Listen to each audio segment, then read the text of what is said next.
अब सदा भवाने दाहिने सिद्धि करे गणेशा पांचों देवा रक्षा करे ब्रह्मा विष्णु महेशा। कबीरदास जी कहते हैं ना कि कोस कोस में बदले पानी, चार कोस में बानी। भारत हमारा जो देश है ये विविधताओं में एकता वाला देश है।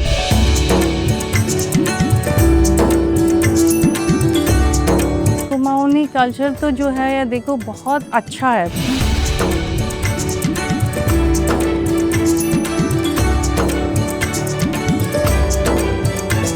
वो पिछौड़ा है, उसमें नारियल रखा जाता है, कुछ अक्षत रखे जाते हैं। इस समय उसकी शादी हो रही है ताकि कोई भी संकट उसके ऊपर ना आए। जैन जी का मैंने देखा है वो वेस्टर्न कल्चर को ज़्यादा बढ़ावा देते हैं। मैं चाहता हूँ अपना पहाड़ी कल्चर को ही आगे बढ़ाऊँ।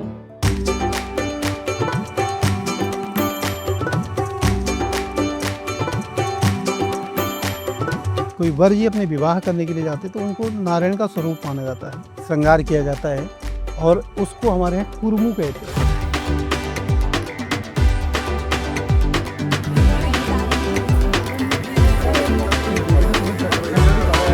ये माना जाता है कि वर पर कितनी शक्ति है कि वो कन्या को अपने शान पर बैठाया जाता है।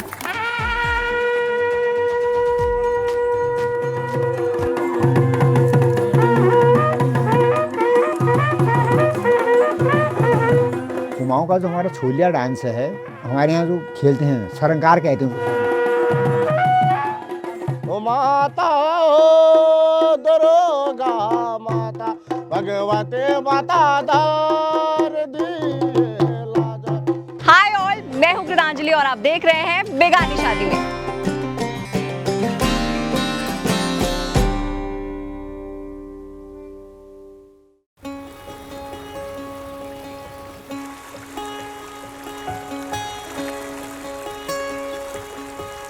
आज हम आए हैं उत्तराखंड के क्वीनलैंड कहे जाने वाली जगह रानीखेत में,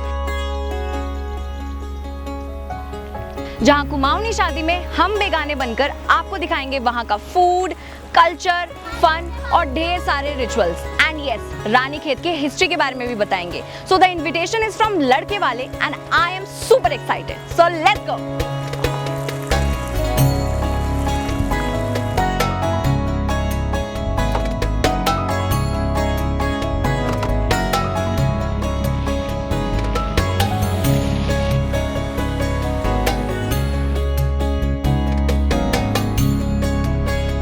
नोएडा से अप्रॉक्स 300 से 350 किलोमीटर ड्राइव करने के बाद जैसे ही हल्द्वानी क्रॉस करते हैं तो एक बहुत ही अलग सा नज़ारा देखने को मिलता है। हर एक टर्न के साथ एक नया व्यू, एक नई कहानी, और इस सफ़र का एंड पॉइंट है रानीखेत। और दोस्तों मैं आपको बता दूं, रानीखेत सिर्फ एक हिल स्टेशन नहीं है, वो एक हिस्ट्री और नेचर का परफेक्ट ब्लेंड है।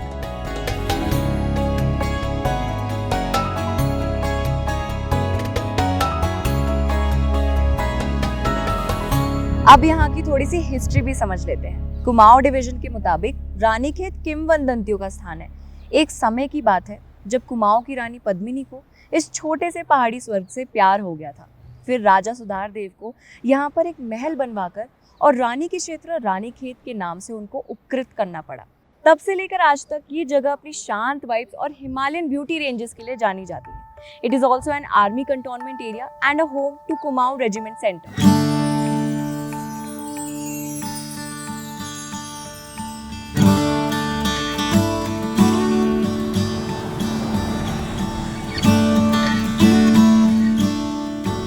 अगर आप बाय रोड रानीखेत आने का प्लान करते हैं तो यहाँ आकर आप झूला देवी टेम्पल ज़रूर विजिट करिएगा। यहाँ पर हज़ारों घंटियाँ मौजूद हैं जो कि जब एक साथ बजती हैं तो एक स्पिरिचुअल ऑरा क्रिएट करती हैं। अगर आपको गार्डनिंग का शौक है तो आप चौबटिया गार्डन्स जा सकते हैं, जहाँ पर पीचेस, एप्रिकॉट्स और एप्पल की गार्डनिंग है। वहाँ से आपको हिमालयन रेंज पूरी एक प्रॉपर तरीके से दिखेंगी। और अगर आपको सनराइज़ या सनसेट देखने का बहुत ज़्यादा क्रेज़ है तो आप जा सकते हैं मचखली व्यू पॉइंट, जहाँ से आपको स्नो के पीक्स एक पेंटिंग की तरह नजर आएंगी।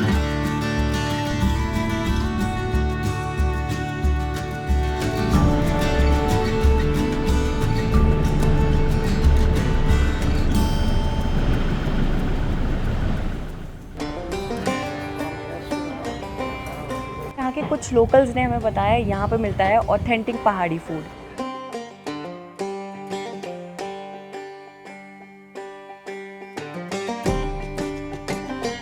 भट्ट की चुरगानी में लोकल दाल होती है यहाँ की ब्लैक कलर की, उसको जो है पहले तवे में भून लेते हैं हम लोग। उसके बाद थोड़ी देर ठंडा करने के बाद कढ़ाई में तेल डाल करके उसमें प्याज और टमाटर और उसमें थोड़ी मात्रा होती है आटे की, जो नॉर्मल आटा होता है ये, उस आटे को भी उसके साथ भुना जाता है।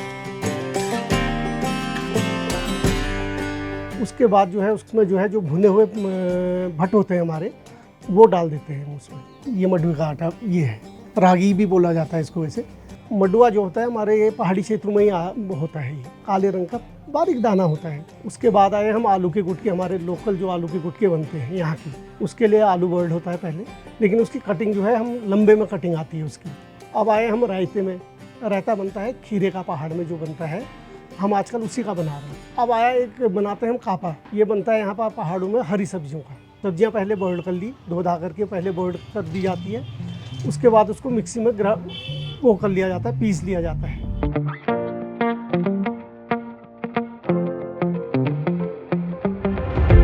फाइनली हमारी पहाड़ी थाली आ चुकी है, जिसमें है काफ़ा, आलू के गुटके, साथ में थोड़ा सा सैलेड है और भट्ट की चौरखानी। ये जो आप ब्लैक कलर की जो पल्स दाल देख रहे हो, ये इसी को ही भट्ट कहते हैं। और साथ में है राइस, मडुए की रोटी और पहाड़ी रायता। और अब ट्राई करके देखते हैं कि कैसी है ये थाली।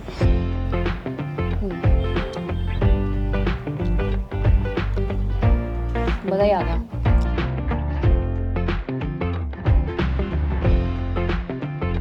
भैया रानी खेत आए हो और बाल मिठाई ना खाई हो तो क्या खाक रानी खेत आए हो, इसलिए हम लोग आ गए हैं मिठाइयाँ एक्सप्लोर करने।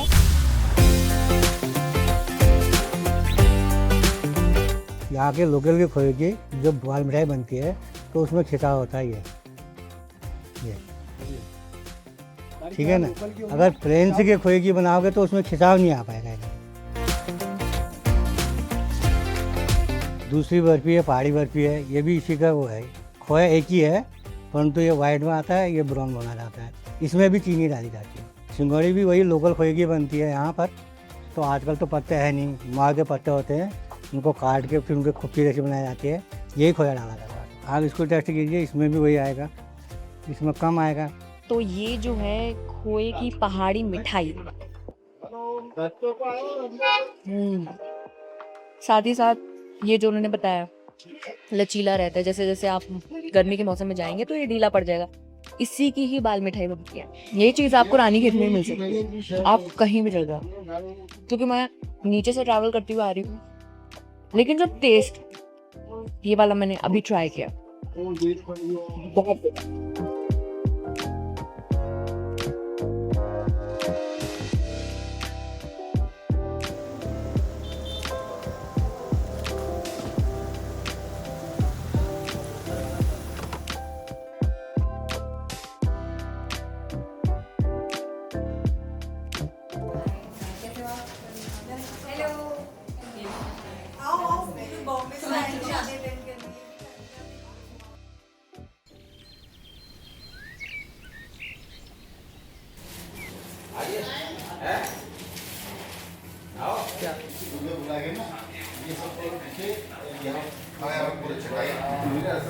विवाह हमारे शास्त्रों में 8 प्रकार के बताए गए हैं, जिसमें जो प्रमुख विवाह है वो ब्रह्म विवाह के रूप से प्रसिद्ध है। और जो हम ये विवाह कर रहे हैं इसी को हम ब्रह्म विवाह करते हैं। तो आज सबसे पहले जो होगा वो सर्वारंभ कहा जाता है उसको, जिसमें अनुमति ली जाती है। जो हमारे इष्ट देवता हैं, जो हमारे कुल देवता हैं, जो हमारे ग्राम देवता हैं, जो हमारे स्थान देवता हैं, इन देवताओं को हाथ जोड़कर हम कहते हैं कि प्रभु आपकी कृपा से आज हमारे यहाँ ये आनंद उत्पन्न हुआ है। इस आनंद को हम सभी लोग आनंदमय रूप से मना रहे हैं और इसमें आपकी उपस्थिति बहुत आवश्यक है।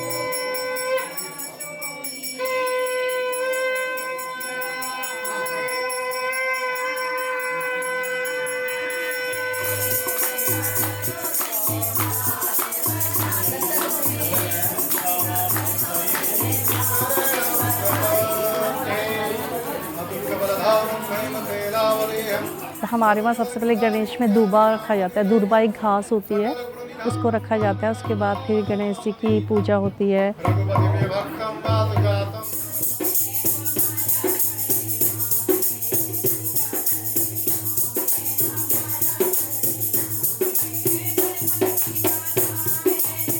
कोई भी शुभ कार्य होते हैं उसमें गणेश पूजा, गणेश भगवान जी के नाम जो पहले उच्चारण होता है ना, पहले शकुन अक्षर गाए जाते हैं, उसके बाद गणेश पूजा होती है, उसके बाद फिर कलश दिया जलाया जाता है, प्रधान दीपक होता है एक, उसमें दीपक जलाया जाता है। ये आगे कार्यक्रम इसलिए भी गाया जाता है कि हमारे एक कुमाऊँ की संस्कृति है कि हर कार्य में जो होता है पहले ये मंगल गीत गाया जाता है, शुभ माने जाते हैं ये मंगल गीतों को। मतलब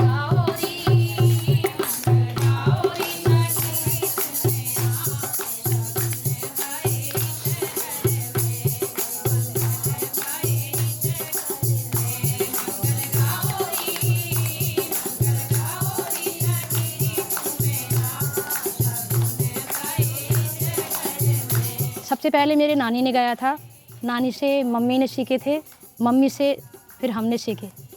ये मेरे मन में पहले तो नहीं था, लेकिन जब मम्मी ने गाना छोड़ दिया था, मम्मी थोड़ी एज हो गई थी, मम्मी ने कहा कि हमारी संस्कृति बेटा आगे बढ़नी चाहिए, हमारी संस्कृति को आगे बढ़ाओ। जब हम लोग पहले जब छोटे थे तो अपनी दादी लोग को, फिर अपनी दादी की जो मतलब जो उनके साथ की थी उनको देखते थे गाते हुए, तो अच्छा नहीं लगता था उस समय कि मतलब क्या गाते हैं ये लोग, तो समझ में नहीं आता था।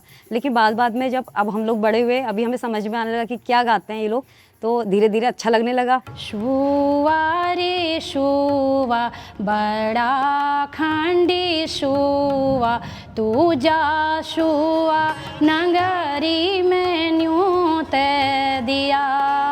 फिर वो बोलता है मैं कहाँ जाऊँगा, गौनी पछाणों में, नौनी पछाणों में, कै घरा कै नारी न्योते दियूँ, मैं कै घरा कै नारी न्योते दियूँ। इसमें हमने ये नाम लिखे हैं परिवार वालों के, क्योंकि नाम इसलिए लिखे जाते हैं कि हमको याद रहे, उसमें पूछने में थोड़ा दिक्कत होती है, पहले ही लिख लेते हैं नामों को।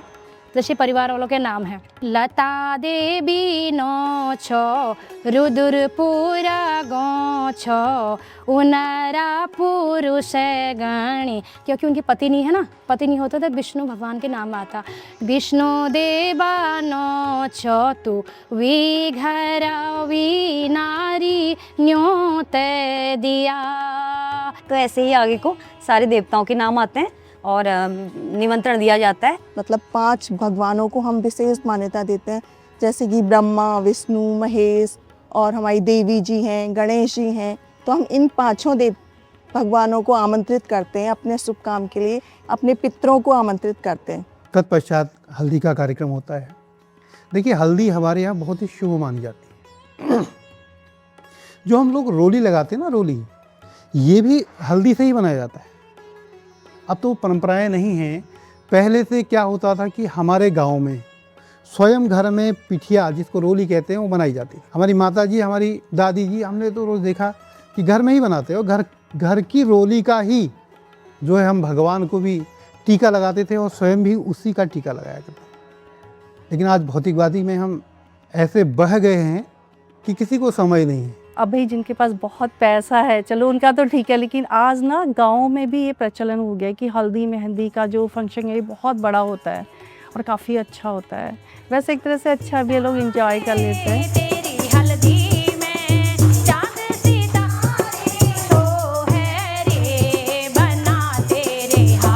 कुमाऊँ का जो एरिया है वो अल्मोड़ा, नैनीताल, पिथौरागढ़, कल्चर है तो एक ही, पर बोलियों का कुछ अंतर है और विवाह में भी थोड़ी बहुत अंतर है उनका, क्योंकि हमारे विवाह में इस प्रकार के गाने गाए जाते हैं, वो गाने उनके वहाँ आपको मिलेंगे नहीं। वो उनके अपनी गढ़वाली भाषाओं के आधार पर होते हैं और उनके गढ़वाली परंपराओं के आधार पर ही, कि जो देवता हम लोग मानते हैं वो लोग उन देवताओं को नहीं मानते, क्योंकि उनके कुछ देवता ऐसे हैं जो हमसे थोड़ी अलग हैं, तो उनकी पूजा की जाती है। जैसे हमारे यहाँ एक रिचुअल होता है कि दूल्हे को हल्दी लगाई जाती है, तो उसमें सबसे पहले जो कन्या होती हैं वो देवी स्वरूप मानी जाती हैं, तो सबसे पहले उन कन्याओं से ही हल्दी लगवाई जाती है, क्योंकि कन्या तो आप समझ ही सकते हैं, देवी जो है, देवी का अगर आशीर्वाद मिल गया तो सभी कुछ मिल गया।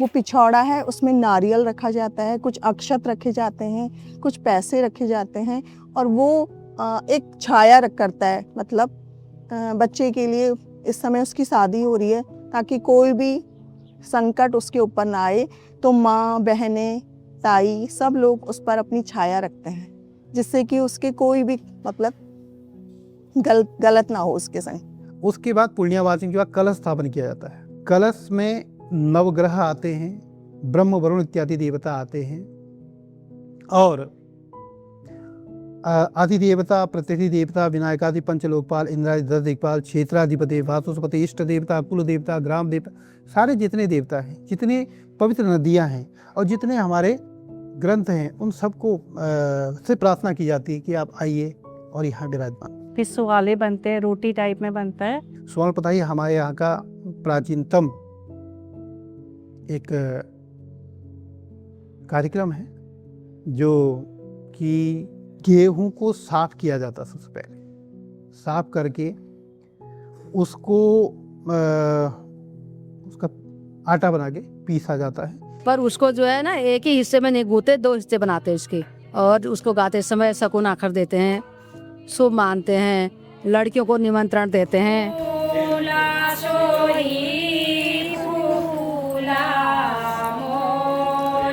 मेरा सोचना है, मुझे लगता है कि एक अंक जो होता है वो अपने आप में बहुत अच्छा नहीं होता, इसलिए उसको 2 पार्ट में कर दिया जाता है। जितना मैं सोच रही हूँ तो शायद उसी सेंस में हो कि हमने उसको आटे को भी 2 उसमें कर दिया कि थोड़ा और उसमें ताकत आ गई, क्योंकि 5 और हाथ उसमें लग गए हैं तो एनर्जी लेवल बढ़ जाता है ना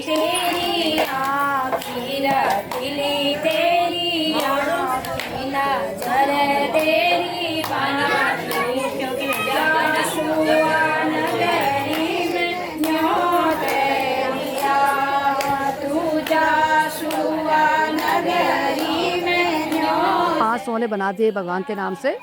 फिर बाकी सादे लोग जो है सादे आटे से कर लेते हैं। फिर तो उसमें वो नहीं लगेगा, रोली नहीं लगेगी। उसमें देवताओं के अलग बनते हैं, बाकी लोगों के लिए अलग बनाए जाते हैं। देवताओं के जो होते हैं उसमें स्वस्तिक का चिन्ह बनाया जाता है, स्वास्तिक, पूरा स्वास्तिक बनाया जाता है। इसको बोलते हैं सुआले। ये जो है सूखे आटे के बनते हैं और इसका जो है भगवान को चढ़ाने के लिए बनाते हैं।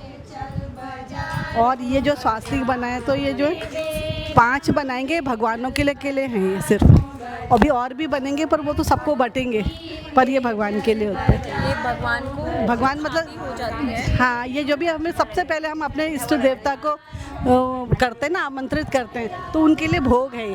उसमें सबसे पहले 5 प्रकार की मिठाइयाँ बनाई जाती हैं जो कि भगवान जी को समर्पित की जाती हैं। उसमें आटे में एक स्वास्तिक भी बनाया जाता है जो कि ईश्वर का ही प्रतीक है हमारे हिंदू धर्म के अनुसार, तो वही सब बनाया था। और उसके बाद फिर सिंपल रोटी के उसमें बेला था, उसमें पलथन ज़्यादा लगाया जाता है, फिर उसको धूप में सुखाया जाता है और फिर उसको तल दिया जाता है। लेकिन वो पूरी की तरह होता है, बट पूरी की तरह फूलता नहीं है। ये देखो इन्होंने ना सुवाले बनाए हैं, तो सुवाले बनाने से पहले ये बनाए जाते हैं गणेश जी। तो हमारी पूरी जब तक शादी खत्म नहीं होती है ना, यही रक्षा करेंगे, इन्हीं के उससे पूरा काम हमारा सिद्ध होगा। और ये गणेश जी पे आटे से बनाए, आटे के बनाए हुए हैं और इस पे तिल भी लगाए हुए हैं। हाँ, तिल से उनकी आंखें बनाई हुई है ना ऐसे। तिलक लगाया, उसके बाद ध्रुवा, हाँ दूरबा रखा हुआ है सिर में उनके ना, और 2 सिक्के शगुन के। 2 सिक्के रखे हैं शगुन के। हाँ, अभी इनके भगवान जी के सुवाले पहले अलग से बनेंगे 5, फिर नॉर्मल सुवाले बनेंगे। और फिर इसे अब इसको ना मैं ऐसे कहीं पे रख दूंगी ऐसी जगह में जिससे कि इनका मुंह इधर को रहे ना। तो यहाँ पर दूल्हे की मम्मी ने गणेश जी जो भी सुवाले बनाए थे वो ऊपर एक फाटक पे रख दिए हुए हैं, जहाँ पर एक हाइट अच्छी खासी, ताकि वो आराम से सूख जाए। हाँ, है ना। और नहीं वो वहाँ से सब मतलब अपनी वो रखे हैं, छत्र छाया में रहे हम उनके ना, वो सबसे ऊंचे स्थान पे रख दिया हमने यहाँ के।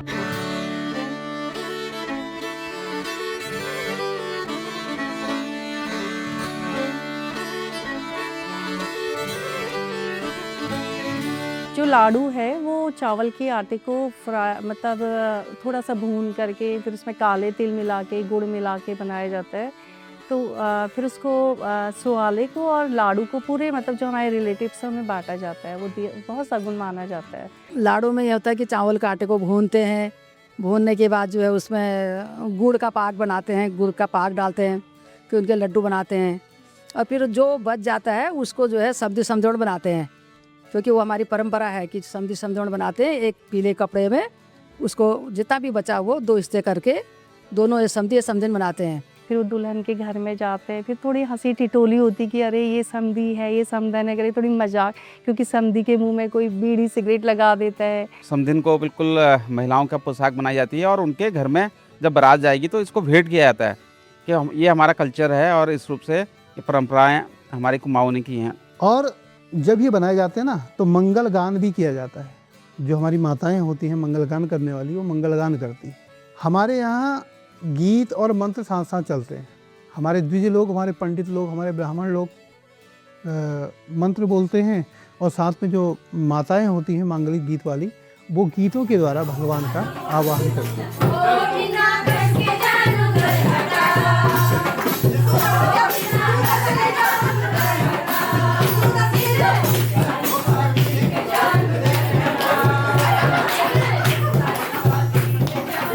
सुअल पथाई में परिवार के सभी सदस्य होते हैं। उसमें ननिहाल पक्ष के भी होते हैं, घर के भी होते हैं, दादी, नानी, ताई, मासी सभी होते हैं उसमें।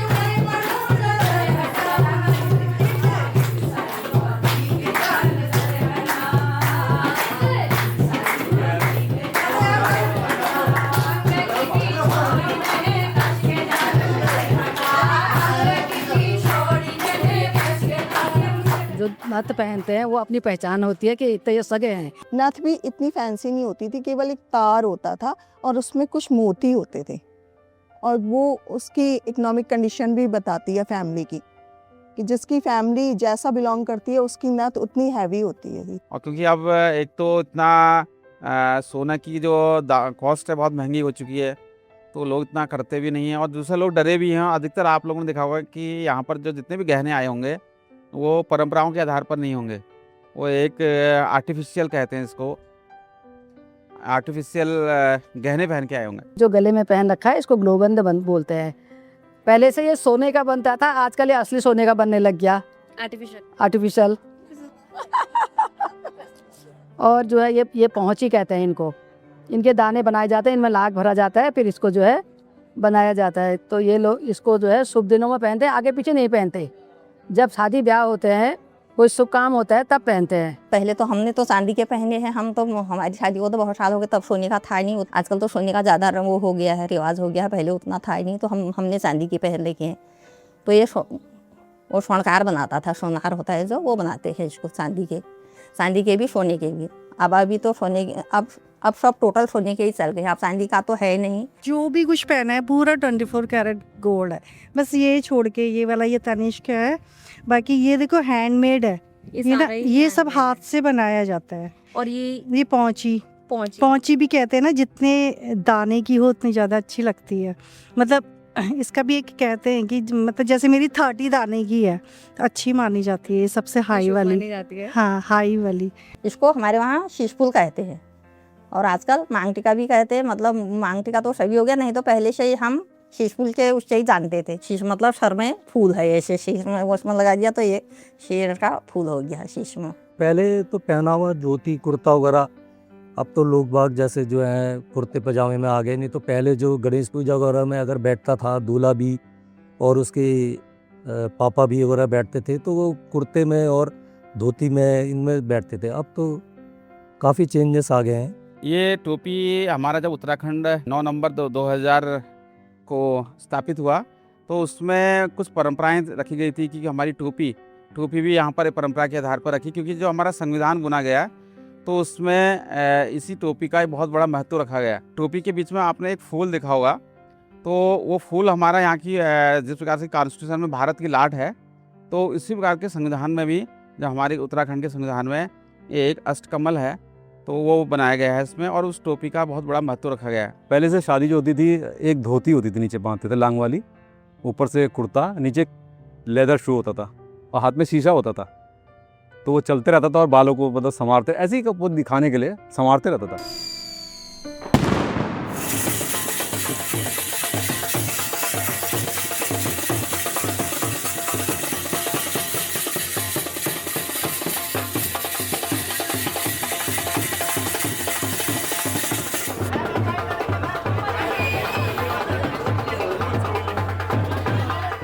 जैसे ही बारात वहाँ पर पहुँचती है तो वहाँ पर उनकी सालियाँ आपने देखा होगा कि एक लोटा और या उनके छोटी गगरी होती है उसको सिर में रखती हैं और उनका अभिवादन करती है।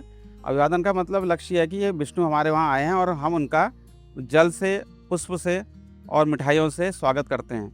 जैसे ही वो प्रवेश करती है, रिबन सेरेमनी या पहले तो थी नहीं हमारे वहाँ पर, अब ये भी प्रारंभ हो चुकी है। तो वो रिबन सेरेमनी को काट कर कि हम आपके वहाँ आए हैं, तो वो अपने सालियों को एक भेंट करती है। कोई वर जी अपने विवाह करने के लिए जाते तो उनको नारायण का स्वरूप माना जाता है, क्योंकि नारायण तो नारायण है, उनके बराबर बना पाना मनुष्य की बस का है नहीं। लेकिन फिर भी ये मान्यता है कि उनको थोड़ी श्रृंगार करके उनको श्रेष्ठ बनाया जाए, इस हेतु श्रृंगार किया जाता है और उसको हमारे यहाँ कुरमू कहते हैं। तो इसको विष्णु माना जाता है, तो एक प्रकार का एक सज्जा है जिससे कि वो जब जाए तो उसको नज़र ना लगे, और इस टाइप की मेन ये सक्सेस का ये। और अभी मुकुट, और मुकुट में आपने देखा होगा गणेश जी हैं, और गणेश जी बनेंगे वहाँ से राधा और कृष्ण बन के आएंगे, तो इसमें गणेश का अवतार और विष्णु का अवतार माना जाता है। हेया सदा सवित मध्य मंडलवर्ती नारायण सरसिजासन विष्टः केयूरवान मकर कुंडलवान किरीटिहारी शंख चक्र। अभी आपने दुलियर्ग देखा, इसमें कन्या पक्ष और वर पक्ष का आपसी परिचय होता है। उसके पश्चात दोनों लोग जो हैं जब संतुष्ट हो जाते हैं तो एक दूसरे वर जी का वरण किया जाता है कि हाँ हम आपको अपनी कन्या देने के लिए तैयार हैं। आचार्य जी का पूजन होता है और वर जी का पूजन होता है।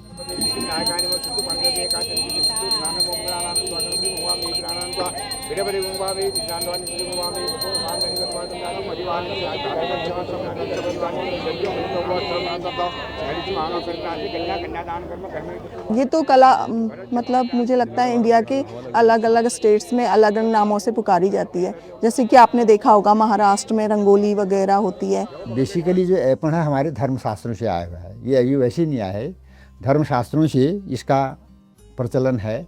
तो जो भी शुभ काम होता है हमारे यहाँ, पूजा हो या ये नवरात्रियाँ हों, दीपावली हो या कोई भी धार्मिक अनुष्ठान हो, तो ये ऐपण जो है ये वहाँ पर किया जाता है।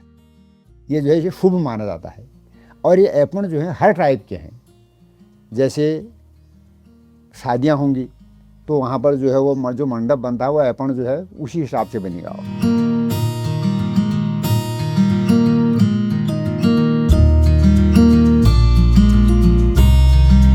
मंडप में जब हम बैठेंगे सबसे पहले आसन दिया जाता है, जिसको विष्टर कहा जाता है। कुसा आसन सबसे पवित्र माना जाता है, कुसा, इसलिए कुसा का आसन दिया जाता है। और कुसा के आसन में वर जी को बैठाया जाता है। उसके बाद उनका पैर धुलाया जाता है, फिर साकोचार किया जाएगा।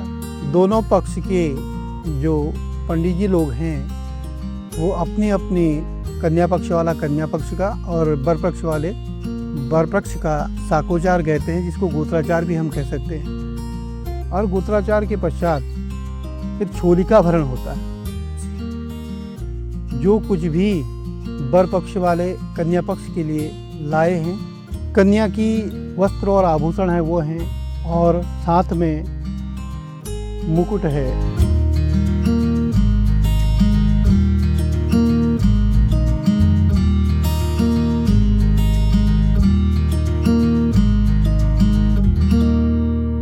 कन्याया कन्यादान लग्नम शुभम बरात बराय पाणी ग्रहण लग्नात् शुभम। इस प्रकार से मंत्र बोला जाता है कि हे ग्रहों, आप ये जो काल है इसको शुभ बनाइए और इनके जीवन को मंगलवन बनाइए। उसके बाद कन्यादान किया जाता है और उसके पश्चात फेरों की बारी आ जाती है और योजक नामक अग्नि की प्रतिष्ठा पूजन किया जाता है। योजक का अर्थ होता है जोड़ना। जो अग्नि इन दोनों के संबंध को जोड़ रही है उसको योजक नाम अग्नि कहा जाता है। हमारे यहाँ प्रचलन में ये है कि कोई भी फेरा हो, चाहे पहला फेरा हो या सातवां फेरा हो, इसमें कन्या ही आगे रहती है। और उसके पश्चात फिर सप्तपतिका होती है, जिसमें 6 बत्तियों को कन्या बुझाती है और 7वीं का पूजन करती है। जो फेरे की रस्म हमारे वहाँ अदाई होती है, और उसके बाद क्या कि वर पक्ष और कन्या पक्ष को बैठाया जाता है। और हमारे वहाँ यह है कि ये माना जाता है कि वर का कितनी शक्ति है कि वो कन्या को अपने स्थान के बाम अंग और दाएं अंग वाला मामला हम लोगों का होता है, तो उसमें उस स्थान पर बैठाया जाता है।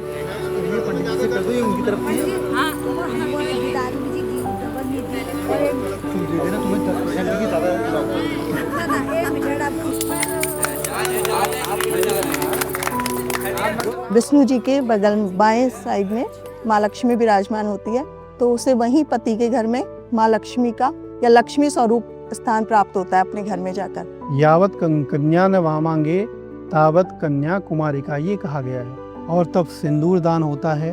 गौरी पद्मा सची मीरा सावित्री विजया जया देवसेना सुधा सुधा मातरो लोक मातरो, ये इसका मंत्र है। और इस प्रकार फिर यहाँ पर विवाह संपन्न माना जाता है। जब हम वापस आते हैं शादी करने के बाद में, तो उस समय क्या है, जो हम वधू को जो लेके आते थे वो डोली में लेके आते थे। ये डोली जो है ये लकड़ी से ही बनती है, पूरी लकड़ी के, और बीच में एक ये कुर्सी होती है, ये कुर्सी होती है। वैसे ये कुर्सी ही इसमें करते हैं, चारों तरफ इसको सेफ्टी के हिसाब से इसको जो है इसमें वो लगा लिया जाता है, यहाँ पाँव रखने के लिए, इसके लिए इसमें बेच दे दिया जाता है। इसमें बैठ के बहू जो है घर में आती है।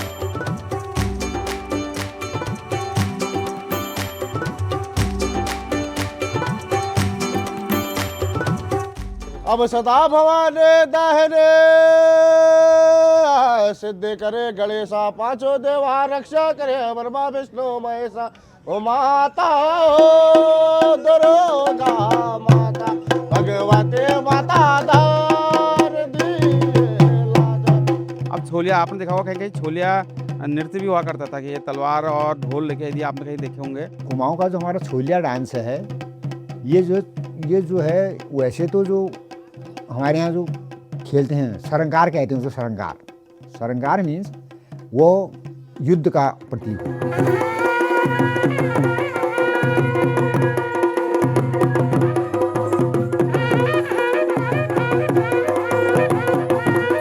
भगवान जी जब शादियाँ हुई थी या जो हुआ, उस समय भी ढोल दमाऊं, ये हम रामचरितमानस में भी सुनते हैं, उसमें भी हमने पढ़ा है, वहाँ भी उस समय भी ये बजाए जाते थे। और शिव जी के बारात में तो उसमें ये ढोल और दमाऊं ये भी शुभ संकेत है। और रणसिंगा हो गया।